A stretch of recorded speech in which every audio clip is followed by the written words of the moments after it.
Hello everyone, कैसे हैं आप सब। आई होप कि आप सबके मिड टर्म एग्जाम्स ओवर हो चुके होंगे और अब आप नेक्स्ट टर्म्स की तरफ बढ़ रहे होंगे। इसीलिए मैं भी अब आपके लिए चैप्टर लेकर आई हूँ साउंड। साउंड एक बहुत ही इजी, इंटरेस्टिंग और हमारी डे टू डे लाइफ से जुड़ा हुआ चैप्टर है। तो जो ये चैप्टर है इसमें हम पढ़ेंगे कि साउंड ट्रेवल कैसे करती है, साउंड को मीडियम चाहिए होता है ट्रेवल करने के लिए, और बहुत ही इंटरेस्टिंग हम एक्टिविटीज इस चैप्टर में डिस्कस करेंगे जो इस चैप्टर को और भी मजेदार बनाती हैं। तो चलिए स्टार्ट करते हैं हमारा चैप्टर साउंड। तो साउंड बेसिकली एक एनर्जी है। साउंड वो एनर्जी है जिसकी वजह से हमें सुनाई देता है। साउंड जब हम किसी एक ऑब्जेक्ट को हिट करते हैं तो एक जो साउंड प्रोड्यूस हो रही है वो एक तरह की एनर्जी है। तो sound is a form of energy which produces sensation of hearing in our eyes. अब साउंड प्रोड्यूस कैसे होती है? साउंड प्रोड्यूस होती है बाय द वाइब्रेशंस। अब वाइब्रेशंस क्या है? जैसे ही हमने एक ऑब्जेक्ट को हिट किया, हिट करते ही क्या होगा कि जैसे वो वाइब्रेट करना स्टार्ट होएगा। और वाइब्रेशंस है क्या? Vibrations are basically the compressions and the rarefaction. यानी कि एक बार एयर के पार्टिकल बहुत क्लोज आ जाएंगे या जो भी मीडियम है उसके पार्टिकल बहुत क्लोज हो जाएंगे, और एक बार जो उसके पार्टिकल्स हैं वो थोड़े दूर दूर हो जाएंगे, और इन्हीं को हम क्या कहते हैं? वाइब्रेशंस। एक कंप्रेशन और रेयरफैक्शन एक वेव बनाता है। कौन सी वेव? Sound wave. और वो वेव्स मीडियम में ट्रेवल करती हैं। वो मीडियम सॉलिड भी हो सकता है, लिक्विड भी हो सकता है और गैस भी हो सकता है। तो वो मीडियम में ट्रेवल करेंगी और ट्रेवल करके जो उसने सोर्स से लिसनर तक वो साउंड ट्रेवल करेगी। अब यहीं पे मैं आपको एक और इंटरेस्टिंग चीज बताना चाहूंगी कि जैसे हम अगर बेसिकली बात करें तो स्टेट्स ऑफ मैटर में 3 स्टेट्स ऑफ मैटर है। एक है सॉलिड, दूसरा है लिक्विड और गैस। जिसमें पार्टिकल सबसे ज्यादा टाइटली पैक्ड होंगे उसमें जो साउंड है वो सबसे ज्यादा, उसकी जो स्पीड होगी वो सबसे ज्यादा होगी। इसका क्या मतलब हुआ?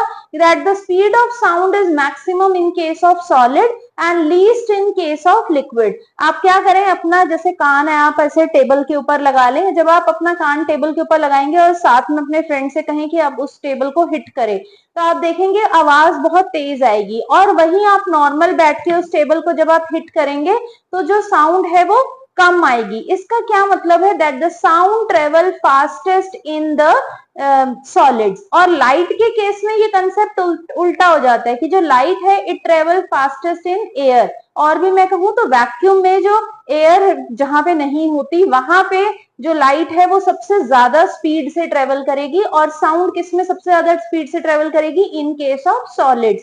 तो it means the sound needs a medium for the propagation. Sound जो है वो वैक्यूम में भी ट्रेवल नहीं कर सकती। यानी कि हम मून पे जाते हैं तो मून पे जो एस्ट्रोनॉट जाते हैं उन्हें बात करने के लिए उन्हें स्पेशल मशीन्स को यूज करना पड़ता है जो अल्ट्रासोनिक वेव्स पे बेस्ड होती है, या फिर वो साइन लैंग्वेज से आपस में कम्युनिकेट करते हैं। रीजन यही है because sound can not travel in the moon, sound can not travel in the vacuum. अब अगर आप सोचे कि अगर दो एस्ट्रोनॉट एक दूसरे के बिल्कुल क्लोज आके भी बात करेंगे तब भी वो दूसरे को सुन नहीं पाएंगे, बिकॉज माउथ से लेकर लिसनर के ईयर तक में भी हमारे को बीच में एक मीडियम आ रहा है। और उस मीडियम में हमें क्या चाहिए? हमें कोई ना कोई पार्टिकल्स चाहिए जो वाइब्रेट करें, और वो पार्टिकल्स एयर के थ्रू या सॉलिड के थ्रू या गैस के थ्रू या लिक्विड के थ्रू वो साउंड को ट्रांसफर करेंगे। होता कैसे है देखो, जैसे ही एक सोर्स से साउंड प्रोड्यूस हुई, जैसे ही एक सोर्स से साउंड प्रोड्यूस हुई तो वो जो पार्टिकल है एयर के वो वाइब्रेट करेंगे। अब ये जो पार्टिकल है ये इधर और इधर वाइब्रेट करेगा, और इसकी वाइब्रेशंस जो हैं इसके एडजेसेंट जो पार्टिकल होगा ये उसको अपनी वाइब्रेशन दे देगा। अब इसने इसको वाइब्रेशन दे दी, ये वाइब्रेट करने लग जाएगा। यानी कि अभी अपनी मीन पोजीशन के ऐसे से वाइब्रेट करेगा। तो जब इसने फिर ये वाइब्रेशन थर्ड पार्टिकल को दे देनी है, और ये वाइब्रेशन ट्रेवल करते जाएंगी और ये सोर्स से लिसनर तक जो साउंड है वो पहुंच जाएगी। ये स्टेप जो है, ये जो प्रोसेस है ये बहुत ही फास्ट है। देखने में हमें लगता है कि इतना स्लो है बट ये बहुत ही फास्ट है। तो आप इस एक्टिविटी के थ्रू आप ये चीज समझ गए होंगे कि जो पार्टिकल्स हैं वो टाइटली पैक्ड हैं सॉलिड में और लूजली पैक्ड हैं गैसेस में। इसीलिए जो साउंड है it travel fastest in solid, because vibrations जो है वाइब्रेशंस को दूसरे पार्टिकल तक पहुंचने में बहुत ही कम टाइम लगेगा, और इतना कम टाइम लगने की वजह से वो बहुत ही फास्टली मूव कर जाएंगी। ओके यहाँ पे फिर हमने कुछ एग्जांपल्स ले लिए। Vibrating pan produce sound when hitted with a stick.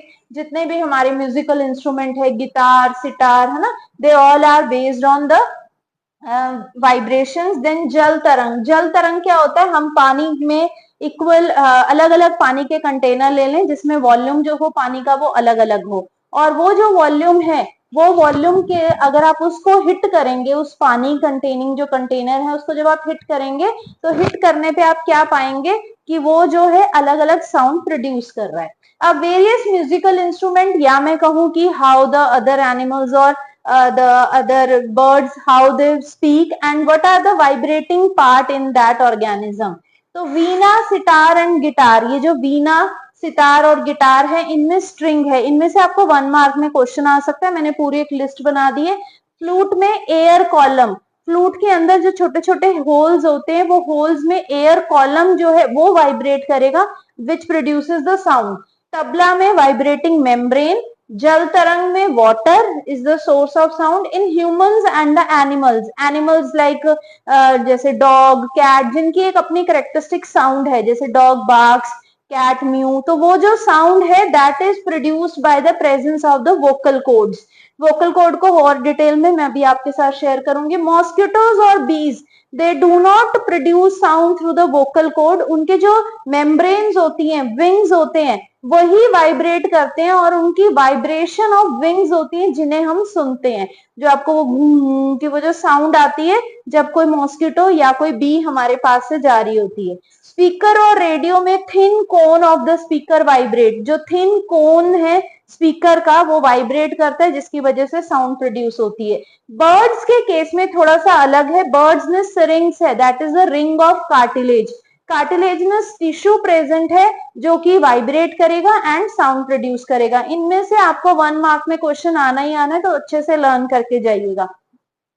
Now humans में कैसे साउंड प्रोड्यूस होती है उसको हम थोड़ा डिटेल में पढ़ लेते हैं। तो ह्यूमंस में साउंड प्रोड्यूसिंग ऑर्गन क्या है, voice box also known as larynx. अब ये प्रेजेंट कहाँ होते हैं, at the upper end of the wind pipe. यानी कि अगर आप बोलते टाइम अपने थ्रोट को यानी कि गले को ऐसे टच करके देखेंगे तो आपको यहाँ पे वाइब्रेशंस फील हो रही हैं। क्यों, क्योंकि यहाँ पे हमारा क्या प्रेजेंट है, वॉइस बॉक्स, जिसको हम क्या बोलते हैं, लैरिंग्स। वॉइस बॉक्स के पास 2 वोकल कॉर्ड्स हैं। तो वोकल कॉर्ड जो कि वॉइस बॉक्स के आसपास इस तरीके से प्रेजेंट होते हैं कि बीच में एक नैरो ओपनिंग हो जाती है और उस ओपनिंग से एयर कैन इजिली मूव। यानी कि जो एयर है वो कैसे ट्रेवल कर रही है, एयर ट्रेवल कर रही है थ्रू द नैरो ओपनिंग। जब हम बोल नहीं रहे होते, जब हम चुप होते हैं या हम सो रहे होते हैं, तो उस टाइम पे आप देखोगे तब हमारे गले में से कोई आवाज नहीं आ रही होती। रीजन क्या है, क्योंकि वो गैप इतना एनफ गैप है, इतना एनफ होल है कि जो एयर है वो एक कॉलम बना के आराम से निकलती जाती है। बट जिस टाइम पे हम बोल रहे होते हैं, जिस टाइम पे हम बोल रहे होते हैं उस टाइम पे वोकल कॉर्ड्स कॉन्ट्रैक्ट कर जाते हैं, जिसकी वजह से जो होल है, जो डिस्टेंस है वो कैसा हो जाएगा, नैरो हो जाएगा, छोटा हो जाएगा। और इसी वजह से जब एयर उसमें से पास करेगी it will vibrate and will produce sound. और जब हम बोल नहीं रहे यानी कि रिलैक्स स्टेट में, वोकल कॉर्ड्स रिलैक्स हैं, तो इतना गैप है कि जो एयर है वो इजिली उसमें से जा सकती है without making any sound. Through slits of vocal cord vibrate and produce sound. अब जो मसल्स अटैच्ड है वोकल कॉर्ड्स की, ठीक है, जो हमने पढ़ा ना, vocal cords are attached to the muscles. ये जो मसल्स है दे कैन टाइटर और लूजन। जैसे हम कई बार किसी और की आवाज निकालते हैं, वो क्यों निकाल सकते हैं, because of the presence of the muscles which are attached to the vocal cords. जैसे हम किसी की मिमिक्री करते हैं तो हम किसी और की जब आवाज प्रोड्यूस कर रहे हैं वो हमने कैसे की, बिकॉज हमारे पास जो मसल्स है वोकल कॉर्ड्स के आसपास, दे कैन टाइटन और लूजन, दे कैन थिन और thick depending upon the pitch, कि वो पिच किस तरीके की प्रोड्यूस कर रहा है, due to which we can change the pitch of the sound. इसी तरह से अब हम बात करें तो जो मेन और वुमेन की जो आवाज में जो फर्क है वो क्यों है, because main has low pitch sound and women has high pitch sound, जिसे हम एक हार्श वॉइस कहते हैं। और जो लड़कियों की आवाज होती है वो तीखी होती है। वो तीखी आवाज का क्या मतलब है, that they have high pitch sound and men have low pitch sound. अगर मैं दोबारा से इसको थोड़ा सा आपको रिपीट करवाऊं तो वॉइस बॉक्स जो कि विंड पाइप के ऊपर है, इसके पास दो वोकल कॉर्ड्स हैं और ये वोकल कॉर्ड्स इस तरीके से स्ट्रेच हैं कि बीच में एक गैप है। इस गैप के थ्रू जब नॉर्मल रिलैक्स स्टेट होगा तो एयर इजिली पास कर पाएगी। वोकल कॉर्ड्स के साथ मसल्स अटैच हैं जो स्ट्रेच करेंगे, thereby changing the distance between them. और जब हम बात कर रहे हैं तो वोकल कॉर्ड्स कैन कॉन्ट्रैक्ट, और कॉन्ट्रैक्शन से जो गैप है वो छोटा और लूज टाइट ये या फिर थिनर या थिक हो सकता है। इसकी वजह से जो एयर जब ट्रेवल करेगी, air will vibrate and produce the sound. तो ये हमारा साउंड प्रोड्यूस्ड बाय ह्यूमंस था। Propagation of sound, sound need a medium for the propagation. जैसा कि मैंने आपको अभी बताया कि साउंड को ट्रेवल करने के लिए मीडियम चाहिए। वो मीडियम सॉलिड भी हो सकता है, लिक्विड भी और गैस भी, मतलब तीन ही मीडियम्स हम पढ़ते हैं 3 स्टेट्स ऑफ मैटर में। तो वो तीनों मीडियम में साउंड ट्रेवल कर सकती है। बट अब क्वेश्चन आता है कि why we are not able to hear the sound on the moon. ये बहुत ही इंपॉर्टेंट क्वेश्चन है जो बार बार एग्जाम में पूछा जाता है। Why we are not able to hear the sound or any sound on the moon? Because the moon has no atmosphere. moon पे atmosphere ही नहीं है। atmosphere का क्या मतलब हुआ कि air present नहीं है, and because of there is no air, therefore we are not able to hear any sound, and sound cannot travel in vacuum.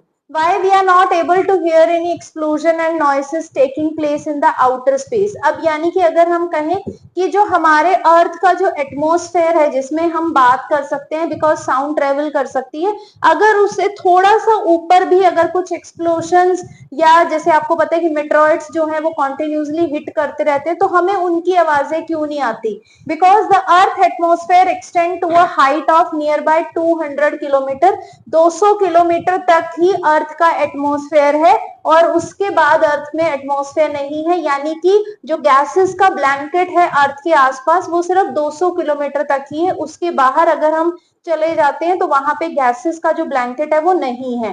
क्योंकि गैसेस ही नहीं है इसका मतलब एटमॉस्फेयर नहीं है, and because of lack of atmosphere we are not able to hear any kind of sound. तो ये जो दो क्वेश्चन है बहुत ही ज्यादा इंपॉर्टेंट है, जो एग्जाम्स में पूछने के चांसेस बहुत ज्यादा है। फिर आता है स्पीड ऑफ साउंड। मैंने आपको अभी बताया था कि साउंड को ट्रेवल करने के लिए मीडियम चाहिए, और मीडियम के जो पार्टिकल्स हैं वो जितने टाइटली पैक्ड होंगे उतनी ही जल्दी जो है वो साउंड ट्रेवल करेगी।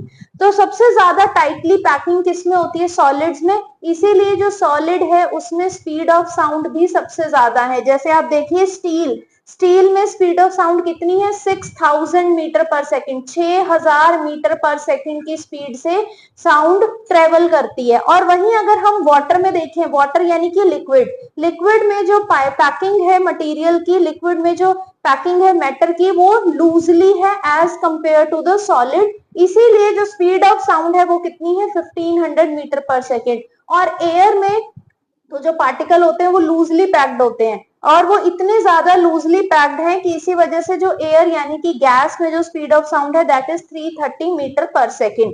तो क्वेश्चन आ सकता है, आपको पूछ सकते हैं कि किसमें स्पीड ऑफ साउंड कितनी है, एयर में कितनी है, वाटर में कितनी है, और क्यों है? क्यों का आप रीजन क्या देंगे? Because the particles of the matter are tightly और loosely packed depending upon the question.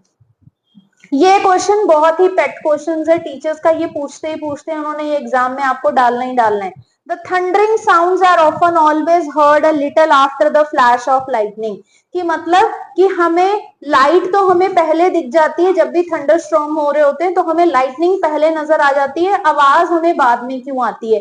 पहले के टाइम में लोगों को लगता था कि जो लाइट है वो पहले हो गई और जो थंडर की जो साउंड है वो बाद में हुई, बट ऐसा नहीं है, ये दोनों एक ही टाइम पे हो रहे हैं, but because of their difference in the speed it takes the different time. अब देखिए speed of sound in air वो तो हमें पता चल गई कितनी है, 330 मीटर पर second, but speed of sound in light कितनी है?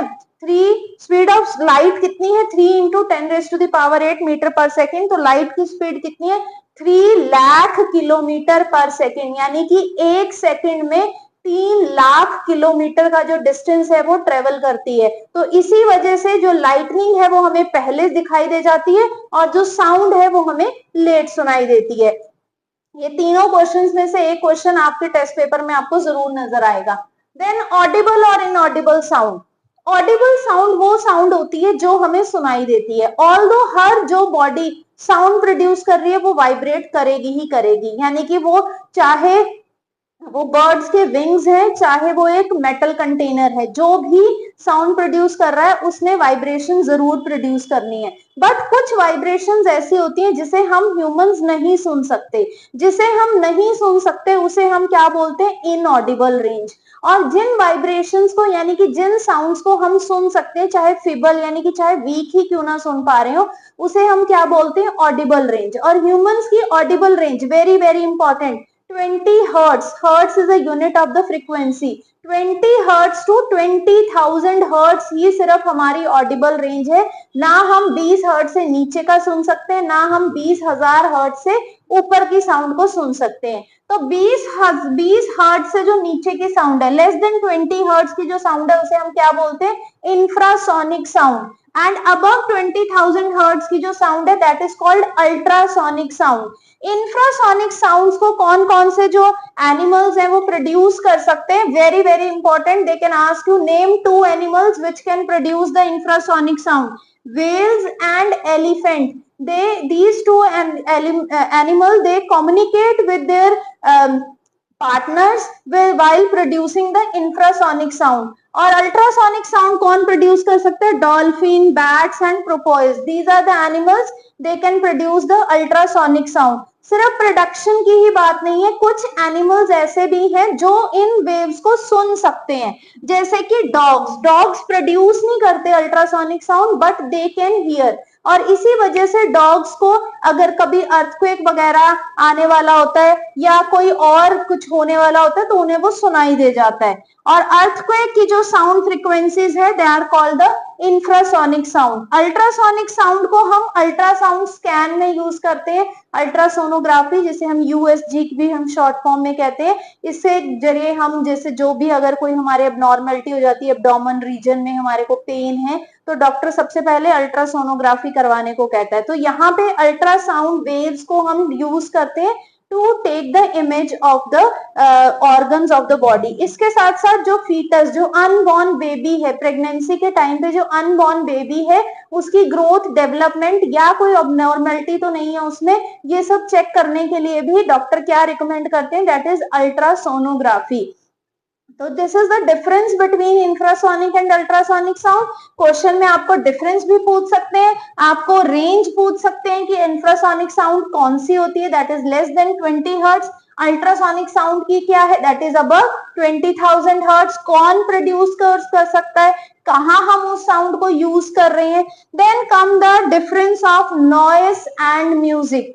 ये जो टॉपिक है नॉइस एंड म्यूजिक, ये बहुत ही कॉन्ट्राडिक्टरी टॉपिक है, क्योंकि एक जो साउंड है जिसे आप म्यूजिक कह रहे हैं, वो हो सकता है कि आपके पेरेंट्स के लिए या किसी औरों के लिए वो एक नॉइस हो।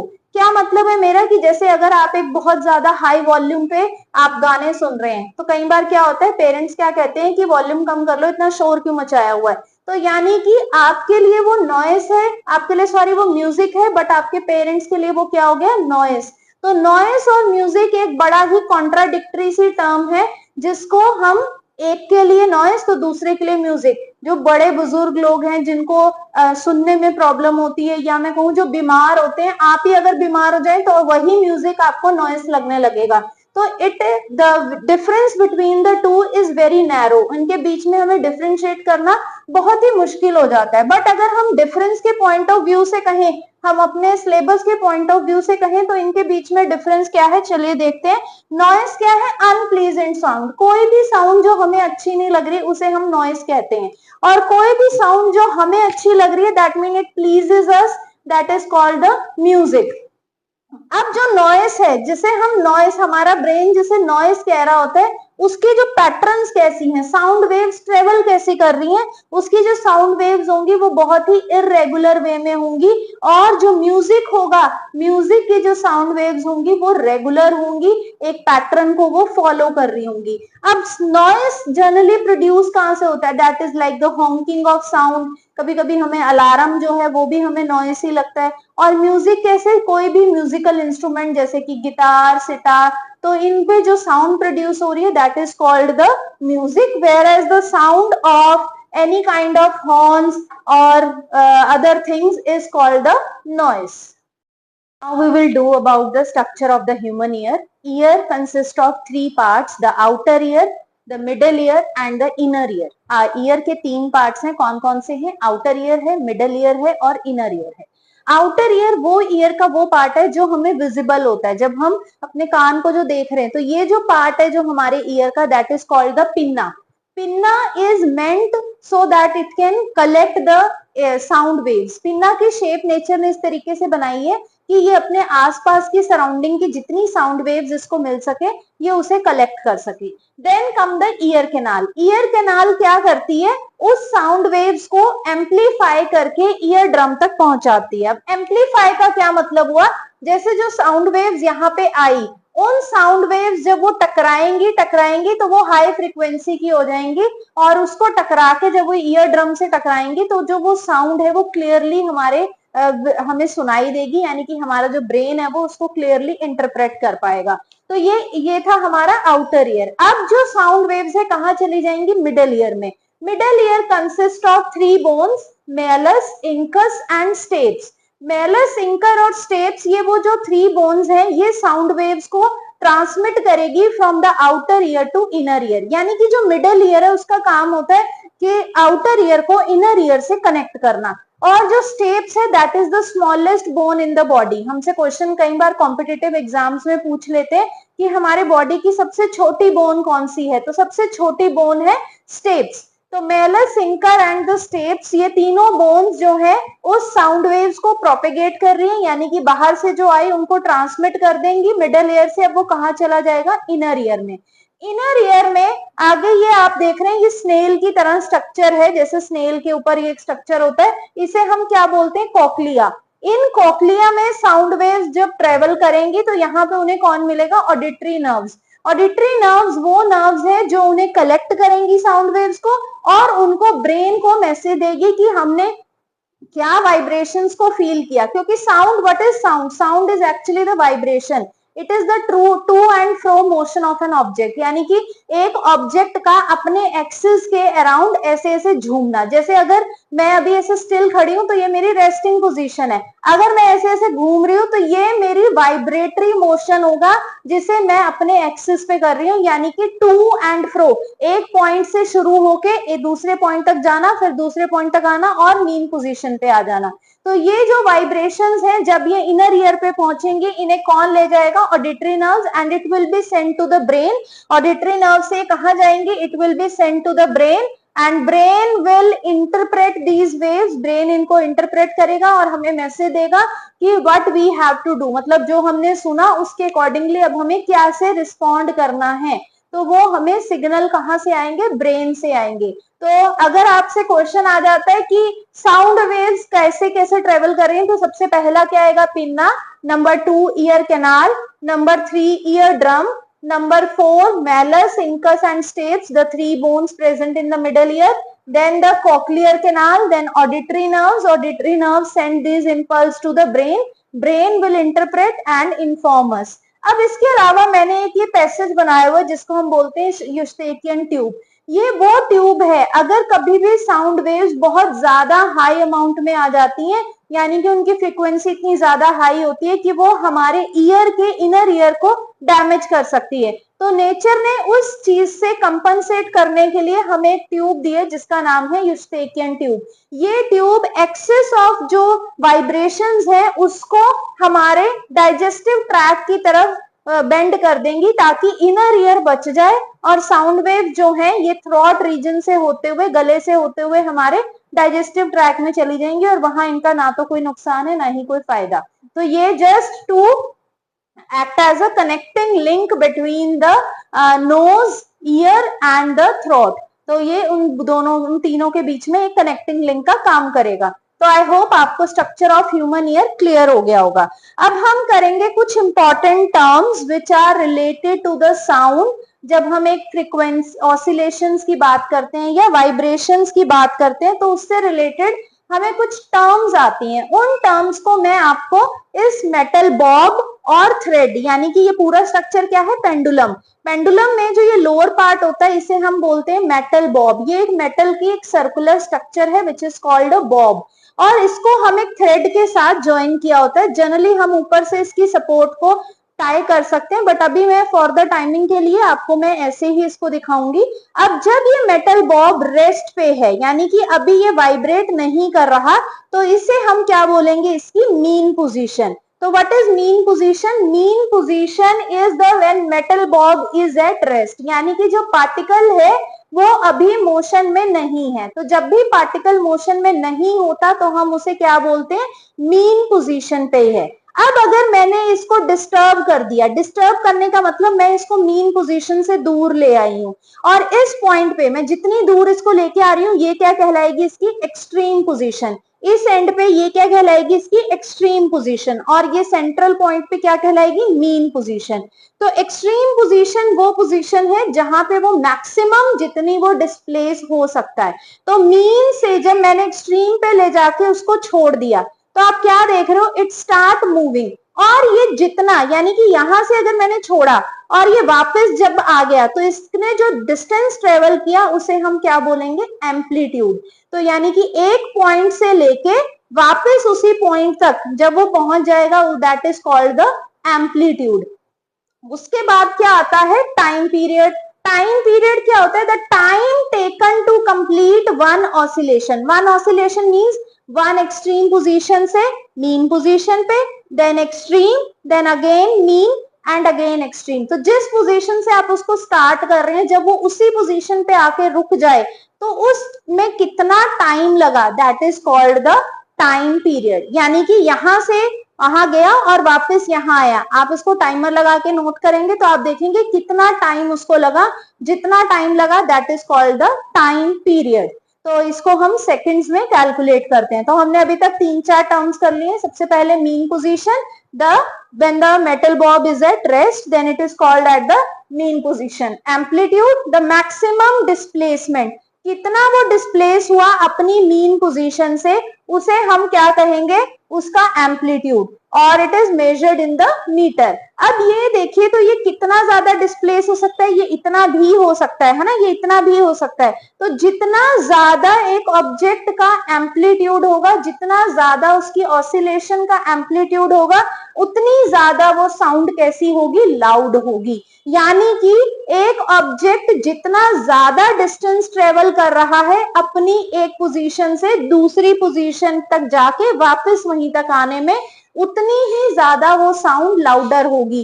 कि अगर मैं एक टेबल को ऐसे जोर से मारूं और आराम से मारूं, तो उसमें हुआ क्या, जो मैंने अब आराम से मारा तो यानी कि जो साउंड है उसका एम्पलीट्यूड कम, और जब मैं उसको बहुत तेज से मार रही हूँ तो यानी कि उसका जो एम्पलीट्यूड है वो बहुत ही लाउड है। और amplitude is, it is the, it depend on, loudness depends on the amplitude. जितना ज्यादा एम्पलीट्यूड होगा उतनी ही ज्यादा एक जो साउंड है वो लाउडर होगी। एम्पलीट्यूड को हम मेजर करते हैं डेसिबल्स में, यानी कि जो 120 डेसिबल की जो साउंड है वो हमारे ईयर्स के लिए हार्मफुल मानी जाती है, और उससे जो कम साउंड है, जैसे हम टीचर कहते हैं कि pin drop silence, pin drop को हम 0 डेसिबल के अंदर कंसीडर करते हैं। That's why it is said in the class pin drop silence, यानी कि 0 डेसिबल के करीब आपको साउंड प्रोड्यूस करनी है।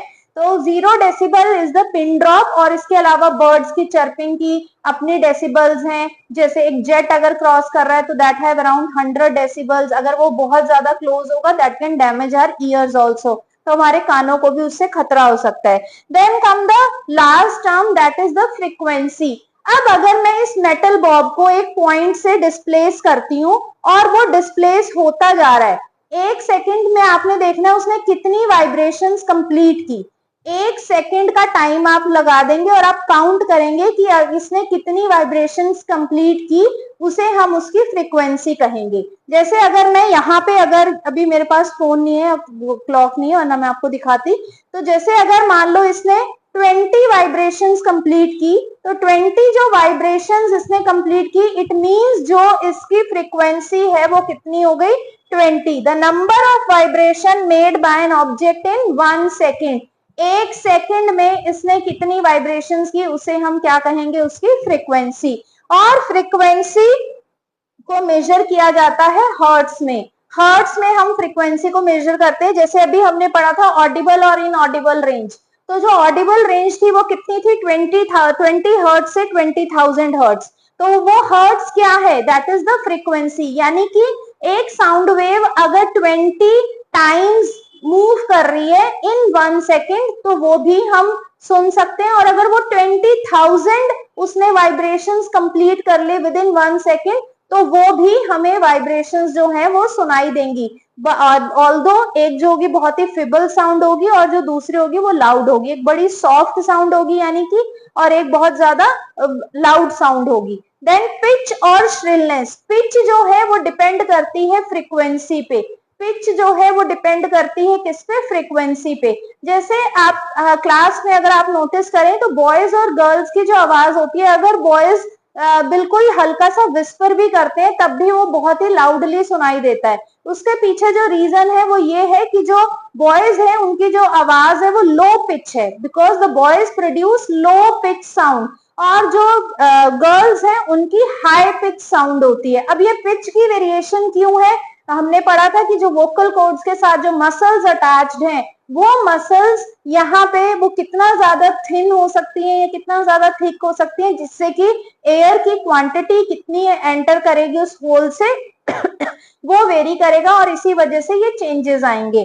तो what is the frequency, the number of vibration made by an object in 1 second, it is measured in hertz. And the what is pitch, the highness or the loudness of a sound is referred to as pitch. अगर एक और example मैं ले लूं तो drum की जो frequency होती है वो लो है, it means that is a low pitch sound. And जो विसल है, विसल की फ्रीक्वेंसी बहुत ज्यादा हाई होती है, इसीलिए वो क्या है, वो एक हाई पिच साउंड है. तो एक बार फिर से हम टर्म्स को देख लेते हैं. मीन पोजीशन, जब मेटल बॉब रेस्ट पे है. एम्पलीट्यूड, कितना ज्यादा वो डिस्प्लेस हुआ. Time period, time taken to complete 1 vibration. Frequency, एक सेकेंड में कितनी वाइब्रेशंस आई. लाउडनेस, जितना ज्यादा एम्पलीट्यूड यानी कि मीन पोजीशन से वो जितना ज्यादा डिस्प्लेस हुआ उतना ही ज्यादा उसका एम्पलीट्यूड, जिसको हम डेसिबल्स में मेजर करते हैं. किस में मेजर करते हैं, ये बहुत इंपॉर्टेंट है, क्वेश्चन आता है इन पे. पिच और श्रिलनेस, यानी कि वो बताएगा कि एक साउंड की पिच कैसी है, हाई है या लो है. ड्रम की जो फ्रीक्वेंसी होती है वो लो है, विसल की हाई है.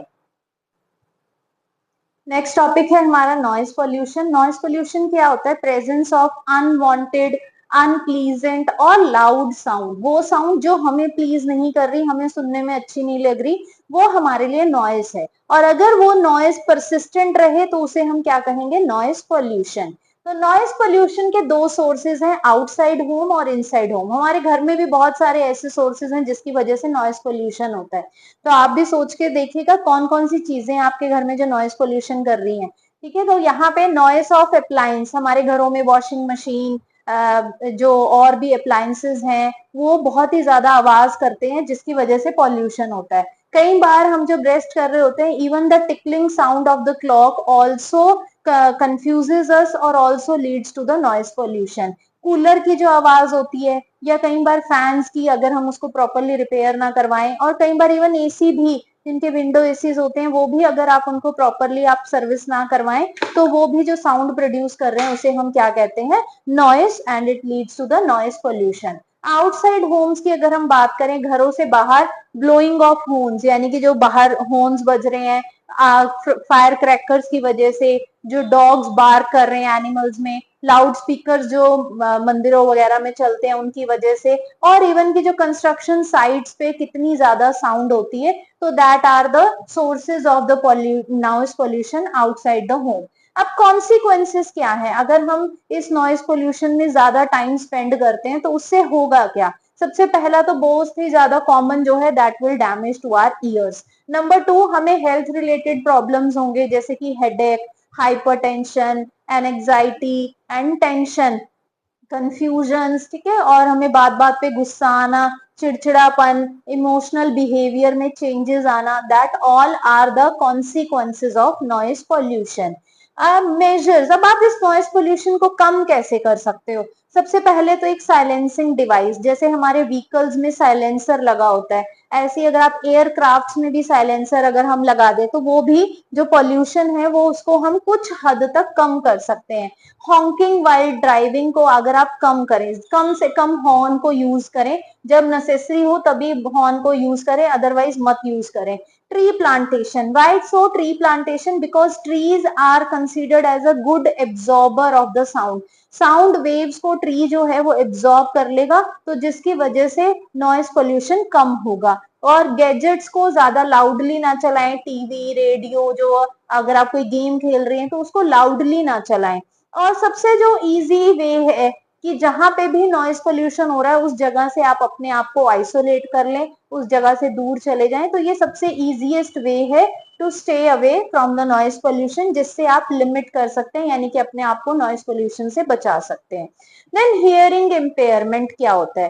कई बार जो पर्सन होते हैं उनको सुनाई नहीं देता। अब वो जो सुनाई नहीं देता वो कईयों को बाय बर्थ होता है और कईयों को ड्यू टू सम इंजरी और due to some defect that can be chromosomal defect, उनकी वजह से हो जाता है। तो टोटल हियरिंग इम्पेयरमेंट रेयर है, that is from the birth, यानी कि अगर किसी को बाय बर्थ सुनाई नहीं दे रहा तो उसे हम क्या कहेंगे कि that the person is suffering from the total hearing impairment, और that person is considered as deaf, उस पर्सन को हम क्या कहेंगे कि वो डेफ है।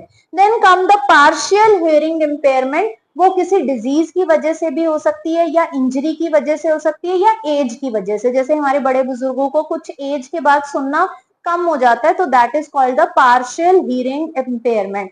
पार्शियल हियरिंग इम्पेयरमेंट के केस में आप उनको हियरिंग एड से हेल्प करवा सकते हो, और साइन लैंग्वेज के थ्रू, अगर किसी को टोटल हियरिंग इम्पेयरमेंट है तो वो साइन लैंग्वेज के थ्रू कम्युनिकेट कर सकता है। हियरिंग एड्स क्या है? हियरिंग एड्स एक डिवाइस होती है जो हमारे कानों में फिट की जाती है, और वो जो डिवाइस होती है वो रिमूवेबल है, मतलब आप उसको यूज कर सकते हैं और कभी भी निकाल सकते हैं। वो हियरिंग डिवाइस साउंड वेव्स को इलेक्ट्रिकल वेव्स में कन्वर्ट करेगी और उस साउंड को एम्पलीफाई कर देगी। What we mean by amplify, जैसा मैंने अभी आपको आउटर ईयर में बताया था कि जो आउटर ईयर में जो हमारी ईयर कैनाल है, नेचर ने उसको इस तरीके से डिजाइन किया हुआ है कि जो साउंड वेव्स उसके अंदर से जब पास करें तब वो एम्पलीफाई हो जाएं, ताकि हमें क्लियरली सुनाई दे कि जो भी हमने साउंड्स हमारे कानों तक पहुंच रही है, जो वाइब्रेशंस पहुंच रही है वो क्लियर हो जाएं। तो ये जो हियरिंग इम्पेयरमेंट में ये हियरिंग एड हम यूज कर रहे हैं, ये हियरिंग एड उस साउंड वेव्स को एम्पलीफाई कर देगी ताकि पर्सन को क्लियरली सुन सके। बट ये हम किस में यूज कर सकते हैं? पार्शियल हियरिंग इम्पेयरमेंट में।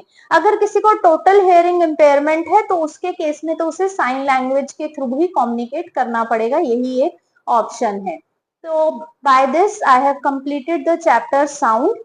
तो कैसा लगा आपको चैप्टर, मुझे कमेंट बॉक्स में जरूर बताइए। नेक्स्ट आप किस चैप्टर पे वीडियो चाहते हैं वो भी मुझे कमेंट बॉक्स में जरूर बताइए, और वीडियो को लाइक, शेयर और चैनल को सब्सक्राइब करना मत भूलिए। Thank you.